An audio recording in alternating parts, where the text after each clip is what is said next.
Հանուն Հանրապետության կուսակցությունն ակցիա է իրականացրել «Նստիր խոսենք» խորագրով։ Կուսակցականները պատահական անցորդների հետ քննարկել են երկրում ստեղծված իրավիճակն ու վերջին օրերի իրադարձությունները։ Ցուցակի առաջին համար Արման Բաբաջանյանն ասել է, որ ուժեղ պետություն ունենալու համար ահռելի աշխատանք կա անելու, պետք է գտնել նոր գործընկերներ, նոր դաշնակիցներ։ Ծայրաստիճան կարևոր է հարևանների հետ փոխկապակցված հարաբերությունները կարգավորել, որքան հնարավոր է արագ, որքան հնարավոր է որակյալ, առանց մեր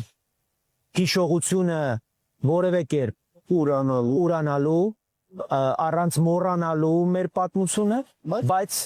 հարևանություն անելու եւ ապագային նայելու նպատակադրմամբ մեր պետությունը ոտքի կանգնեցնելու նպատակադրմամբ, որովհետեւ միայն խաղաղություն ցանկանալը շատ կենացի է նման։ Այդ խաղաղությունը ամենօրյա ջանք է պահանջում։